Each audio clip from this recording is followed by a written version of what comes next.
بسم الله الرحمن الرحيم. الحمد لله رب العالمين، والصلاة والسلام على خير خلق الله محمد وعلى آله وأصحابه الكرام وتابعيهم بإحسان إلى يوم الدين. ربنا أرنا الحق حقا وارزقنا اتباعه، وأرنا الباطل باطلا وارزقنا اجتنابه. ربنا آتنا في الدنيا حسنة وفي الآخرة حسنة وقنا عذاب النار. برزان وخوشويستانم لخزمة كتابي نيابي مختصر منهاج القاصدين. شان درسك من ماوە کە بەرەوکۆتایی ئەم کتێبە بڕۆین کە بفەزڵی خوا توانیمانە بە چەند ساڵێک ئەم کتێبە تەواوکەین. بەشی ئەخیری ئەم کتێبە باسی بابی منجیاتە، ئەو شتانەی کە ئینسان ڕزگار ئەکا بەرەو لای خوای ئەبا. ئیمان باسی بابی تەفەکوری بۆ کردین، فکر کە زۆر گرنگە. باسی بۆ کردین کە فکر لە ئیسلامە چەند گرنگە، ثەمەراتی فکر چییە، ئینسانی موسڵمان ئەبێ بیر لە چی کاتەوە لە چی نەکاتەوە، تا ئەوەی باسیەوەی بۆ کردین لە ذاتی خوا نابێ بیر کرێتەوە. بەڵام لە هەموو بارەکانی تر لە مەسەلەی مەخلوقاتی خوا یا دەسەڵاتەکانی خوا یا عەظەمەتی خوا، هەموو ئەوانە بە درێژی بۆی باسکردن کە ئینسانی موسڵمان ئەبێ فکری خۆی تیا تاو بدە و بیر کاتەوە. دواتر هاتە سەر باسکردنی بیری مردن. هەر لە بابی فکرە ئەوەشی باس کرد بە درێژی بۆمان کە چەند گەورەیە ئینسانی موسڵمان هەمیشە بیری بێ بۆ ئەو ڕۆژەیەکەوە بە حوزوری خوا ئەگاتەوە و شا دەبێتەوە بە حوزوری خوا جەلە جەلالوه. ئەمڕۆ ئیمان باسی ئەومان بۆ ئەکا ئینسان بۆ توولی ئەمەلی هەیە، بۆ ئەمەلی زۆر درێژە، بۆچی وەهایە کە کەم بیری مردن ئەکا، هەمیشە بیری لە شوێنێترە، فکری لە جێگایەترە. ئەمە باسەکە ئیمان بۆمان ئەمڕۆ ئەفەرمێ وەعلەم ئەنە السەبەبە فی طول الأمل شەیئان. بزانە هۆکار بۆ درێژی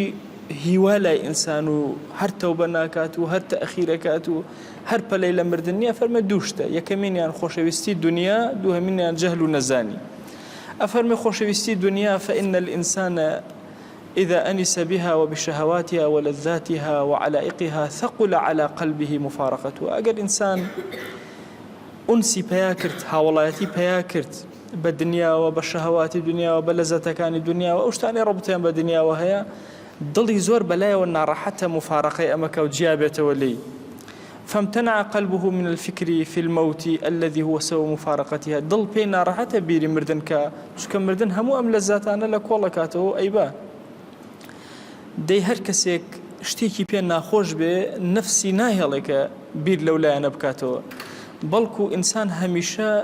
کۆمەڵی هیوای باتیل لە مێشکی خۆیاندا ئەنێ مەشغوڵە بێ پێیانەوە. فيمني نفسه أبدا بما يوافق مراده من البقاء في الدنيا. هەمیشە خەیاڵاتی مێشکی تەمەنیەکانی هەمووی پێوەستن بەوەی کە ئەو شتانەی کە ئەیهەڵنەوە لە دنیا. ئیتر ئایا لە دنیا بمێنێتەوە چەندێ پێویستی بە ماڵە، خەیاڵی فکر ئەکاتەوە چۆن ماڵی زۆر کۆکاتەوە، پێویستی بە ماڵ و مناڵە بیرەکاتەوە ماڵ و مناڵی زۆر بن و ئەولاد و ئەحفاد و ئەحفادی ئەحفاد و هەموو ئەمانەی بمێنێ، پێویستی بە خان و مەسکەن و جێگە هەیە و دائیمە لە بیری ئەوەیە خان و شوێنی زۆر گەورە و فراوانی هەبێ بەقای هەبێ لەگەڵا بمێنێتەوە، پێویستی بە ڕەفیق و هاوڵە دائیمە بیرەکاتەوە کە هاوڵی چاک و خزمی چاک و کەس و کار و عەشرەت بە دەوریەوە بن. ئیتر هەموو ئەمانەی کە پەیوەستن پێوەیتر دڵ وای لێ بیری خوا ناکە، هەمیشە خەیاڵی لای ئەم شتانەیە چۆن کەسێ ئەتیکافەکە لە ئەتیکافە هەمیشە هەوڵەدا زیهنی لەگەڵ خوای خۆیان بێت، بیری لای خوا بێ.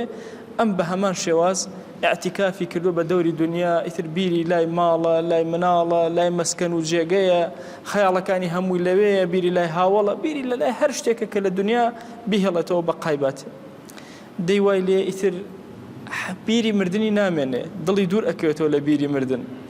حەز بە قوربی مردن ناکات، چکە خۆشەویستی دنیا ئیتر وردەوە بەسەریا زاڵ ئەبێ. ئەگەر ڕۆژێکی لە ڕۆژان مردنێک هاتە ڕێی یا کەسێکی بینی مرد یا تۆزە بیری مردنی کەوتەوە، اینجا نەفسی ئەیخەڵەتێنێ،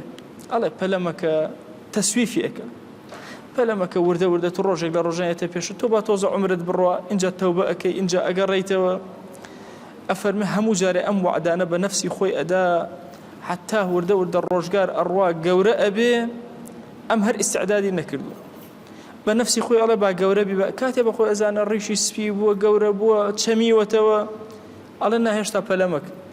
هێشتا ماوتە بە ئەو ئەخیرەکانی ژیانت تەوبە ئەەکەی ئەگەڕێیتەوە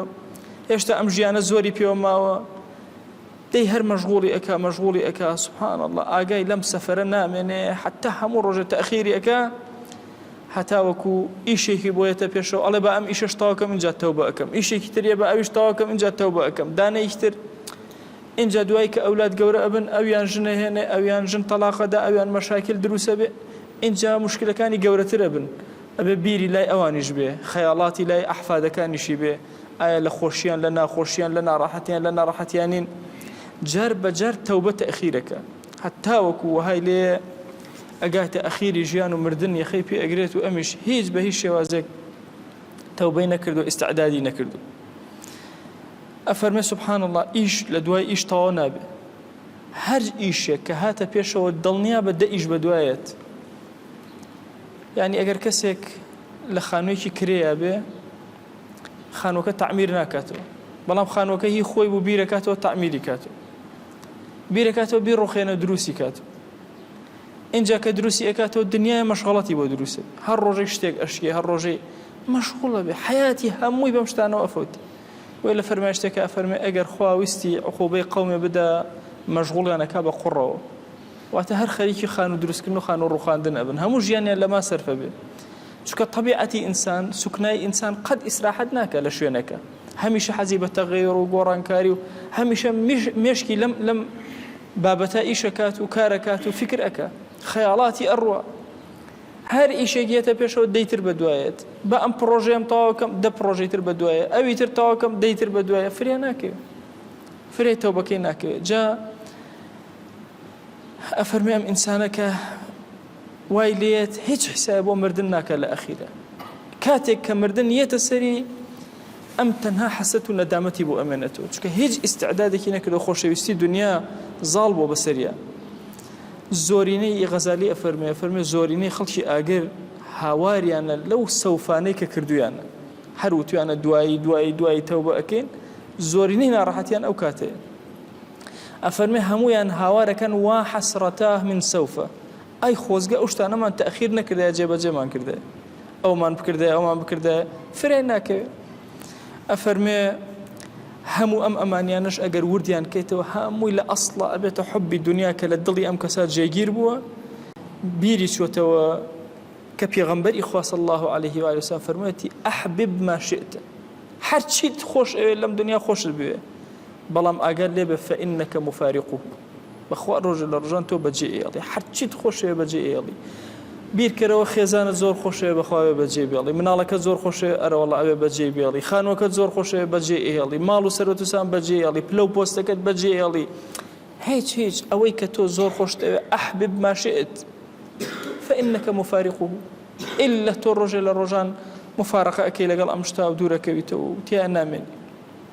ئەمە سەبەبی یەکەمە واتە حبی دنیا وات لێ ئەکا ئاگاد لە مردن نەمێنێ خەیاڵی مردن نەکەی فکری مردن نەکەی هیوات زۆر دوور و درێژ بێ کاتێ بە خۆتە زانی کۆتاییت پێ هاتوو ئەفەرمە سەبەبی دووەم کە ئینسان ئەم حاڵەتەی بۆ دروستەوە بریتێ لە جەهل نەزانی ئەفەرمە ئینسان سبحان الله هەمیشە حەزی بە گەنجی خۆیەتی زۆر گەنجی خۆی بەلاوە شیرینە بەلایەوە دوورە لە کاتی گەنجیا بمرێ هیچ کەسێک نییە لە گەنجیا وا تەسەوور کە هەر لە گەنجیا تەواو ئەبێ هەمیشە گەنجی وای لێ ئەکا دووری ئەخاتەوە ئەمەلی وایە دەی پیر بێ بە گۆچانەکەەوە بڕوان نەرم اینجا لە دوایە بمرێ هەمیشە فکری هەموو ئینسانێک ئەو هەیە ئەفەرمێ ئەگەر ئەم ئینسانە فەقیرە بیرکاتەوە هەمیشە سەیری ناو شارەکەی خۆی بکە شوێنەکەی خۆی بکە ئەفەرمێ پیرەکان هەمیشە دایەکی خەڵکن غەزالی ئەفەرمێ پیرەکان لە ناو کۆمەڵگا دایەکی خەڵکن ئەگەر خەڵک بکەیتە دە بەشەوە یەک بەشی پیرە نۆ بەشی تر لاوە ئەی بۆچی مەسەلەن یەک بەش بۆتە پیر ئەفەرمێ لە ڕێە هەمویان مردوون نەماون هەموو بە گەنجەتی تەواو بوون یەک بەش لە دە کەسێکیان بەرەو پیری ئەڕوان نۆیان لە ڕێە تەواو ئەبن ئەفەرمێ بیرکەرەوە ئەگەر بێت و شێخێک ڕۆژێک لە ڕۆژان بمرێ ئەی چەند مناڵە مرێ ئەی چەند لاوە مرێ کەسێک سەحەتی باشە لە پڕ نەخۆشەکەوێ لە پڕیش ئەمرێ ئەفەرمێ مردن زۆر لێمان نزیکە هەموو شەوێک هەموو ڕۆژێک هەموو شەوێک مردن تەواو لە تۆ نزیک بۆتەوە، هەموو ڕۆژێکیش تەواو لە تۆ نزیک بۆتەوە، هیچ شەوێ تۆ بە تەمای بەیانی نیت، هیچ بەیانێکی بە تەمای ئێوارە نیت. ئەم فکرەی مردن کە غەزالی باسیەکە زۆر ئینسان نەشیطەکە بۆ عیبادەت. هەر عیبادەتێ جێبەجێ ئەەکەی تەسەوور کە ئەخیر عیبادەت، ئەمە ئەخیر نوێژمان بوو جێبەجێمان کرد،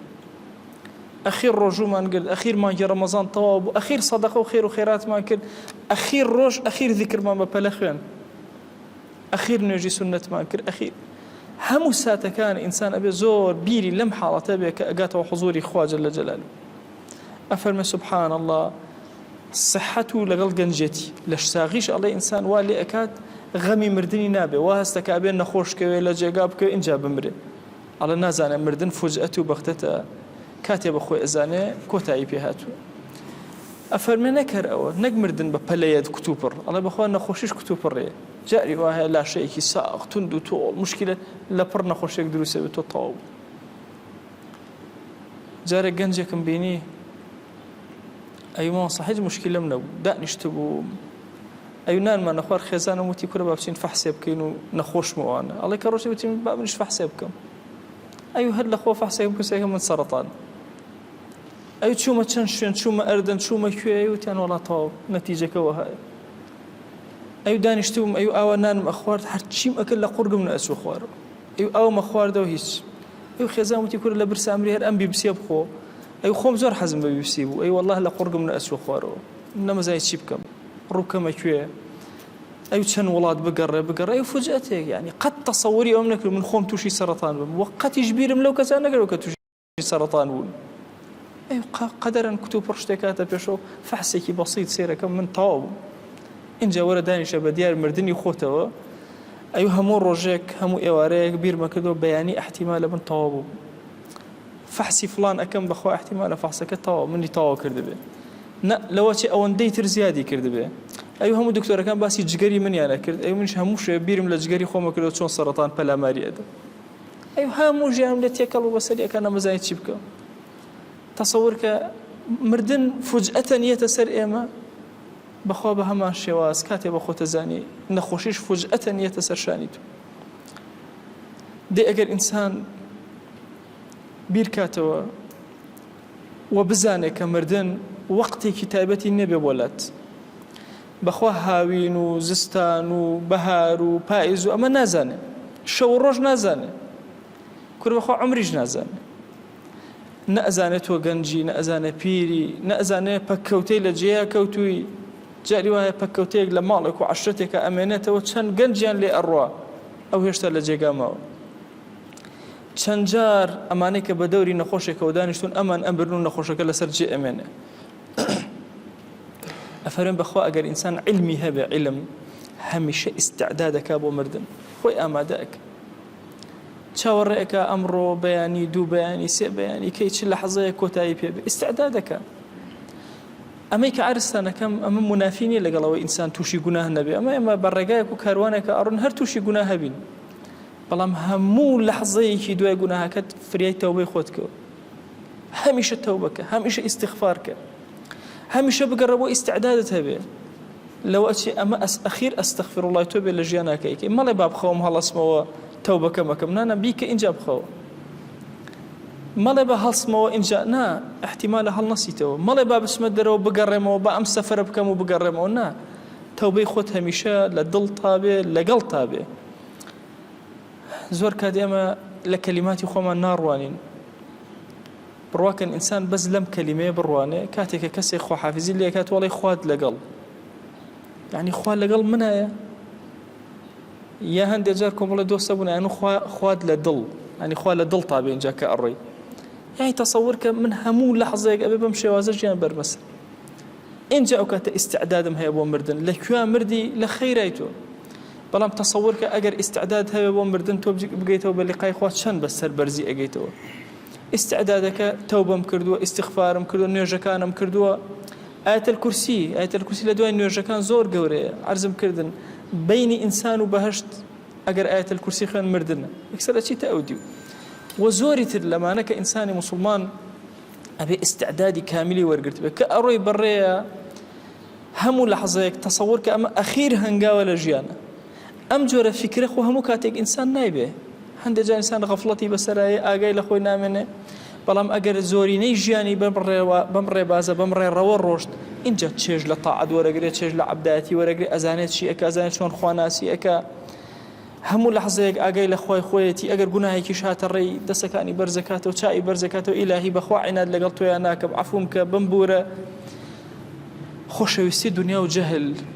ئەم دوانە پشتی ئینسانیت ئەشکێنن وای لێ ئەکەن ئیتر هیچ ئاگای لە مردن نەمێ بە غافڵی بچێتەوە حوزوری خوا والله ئینسان ئەگەر ئەم ئیستعدادەی هەبێ کاتێک کێتە ناو نوێژەوە بە ئیستعدادەوەیە دوای نوێژ دیکرەکانە خوێنە بە ئیستعدادەوە لە مزگەوت ئەچێتە دەرەوە بە دڵ ئەوێ بێتەوە ناو مزگەوت ئەزان ئەم بە دڵ هاتنەوە ناو مزگەوت کە بە دڵ ئەوێ هەمووی بە ئەجر بۆ ئەنووسێت تا ئەگەڕێتەوە ناو مزگەوت نوێژە تەواو ئەکا چاوەڕێی نوێژەکەی تر ئەکا بە دڵ تەمەنا ئەکا نوێژەکەی تر بێتە پێشەوە جێبەجێکە هەموو ئەو بینە بە نوێژ بۆی ئەنووسێت بە ئەجر بۆی ئەنووسێت طبعاً فەضلی خوا زۆر گەورەتر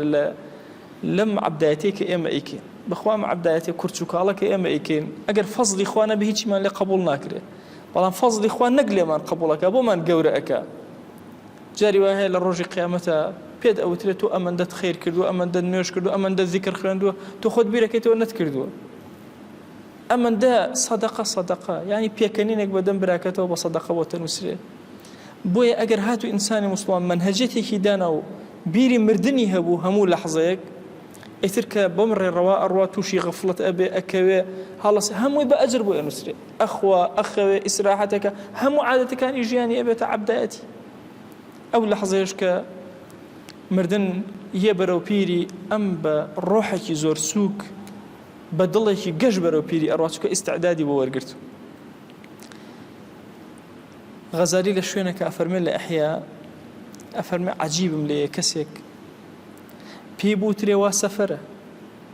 هەموو خەڵق خۆی پێچاوەتەوە ئەڕوا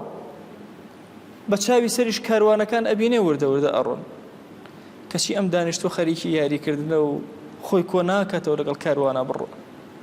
بەخوا هەموو ڕۆژێ ئێمە کاروان ئەبینین تەسەورکەن ئەمە لە مزگەوتەی خۆمانە هەموو ساڵێک ئاوا ڕەمەزانان سەیرەکەین بڕێ لە دۆستەکانمان نامێنن لە کاروانەکە دواکەوتن یا لە کاروانەکە ڕۆشتن ئەی ئێمە خەریکی چین ئەی چۆن ئیستعداد دەکەین هەر مدە نامودەتێک بیرکەرەوە یەکی لە خزمەکاندا ئەڕوا ماڵاواییەکە خۆ نامێنین تاسەر هەمومان ئێرە بەجێهێڵی هەمومان ئەم کاروانە ئەەکەین ئەی بۆ ئەبێ ئیستعدادمان نەبێ هەندێک لادێ لەم کوردستانی خۆمان ناچیتە ناوی سێ قەبرسانی هەیە یەک لادێ